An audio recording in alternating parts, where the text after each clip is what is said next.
ತುಮಕೂರು ನಗರದ ಮಹಾನಗರ ಪಾಲಿಕೆ ಕಚೇರಿ ಎದುರು ಸೋಮವಾರ ನಗರದ ದಲಿತ ಪರ ಸಂಘಟನೆಗಳು ಹಾಗೂ ಪ್ರಗತಿಪರ ಸಂಘಟನೆಗಳ ವತಿಯಿಂದ ಸಂಸದ ವಿ ಶ್ರೀನಿವಾಸ್ ರವರಿಗೆ ಶ್ರದ್ಧಾಂಜಲಿ ಸಲ್ಲಿಸುವ ಕಾರ್ಯಕ್ರಮವನ್ನು ಆಯೋಜಿಸಲಾಗಿತ್ತು. ಸೋಮವಾರ ಸಂಜೆ 6:30 ಸಂದರ್ಭದಲ್ಲಿ ಆಯೋಜಿಸಲಾಗಿದ್ದ ಕಾರ್ಯಕ್ರಮದಲ್ಲಿ ಸಂಸದ ವಿ ಶ್ರೀನಿವಾಸ್ ಪ್ರಸಾದ್ ರವರ ಭಾವಚಿತ್ರದ ಮುಂದೆ ಕ್ಯಾಂಡಲ್ಗಳನ್ನು ಹೊತ್ತಿಸುವುದರ ಮೂಲಕ ಅವರ ಆತ್ಮಕ್ಕೆ ಶಾಂತಿಯನ್ನು ಕೋರಲಾಯಿತು.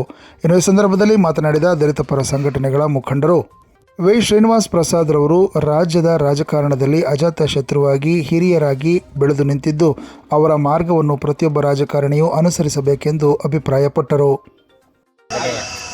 ಹೆಸರಾಗಿರುವಂತಹ ಚಾಮರಾಜನಗರ ಲೋಕಸಭಾ ಕ್ಷೇತ್ರದ ಸಂಸದರಾದಂತಹ ವಿ ಶ್ರೀನಿವಾಸ್ ಪ್ರಸಾದ್ ರವರು ಅಗಲಿಕೆ ಇಡೀ ಕರ್ನಾಟಕ ರಾಜ್ಯವಲ್ಲದೆ ಇಡೀ ದೇಶಾದ್ಯಂತ ಇರುವಂತಹ ಅವರ ಅಭಿಮಾನಿಗಳಿಗೆ ತುಂಬ ದುಃಖವನ್ನು ತಂದಿದೆ. ಅವರು ಬಾಬಾ ಸಾಹೇಬ್ ಅಂಬೇಡ್ಕರ್ ಅವರ ಆದರ್ಶಗಳನ್ನು ಪಾಲನೆ ಮಾಡಿಕೊಂಡು ಅವರು ಹೇಳಿದಂಗೆ ಸ್ವಾಭಿಮಾನದಿಂದಲೇ ತಮ್ಮ ರಾಜಕೀಯ ನಡೆಗಳನ್ನು ನಡ್ಕೊಂಡ್ಬಂದು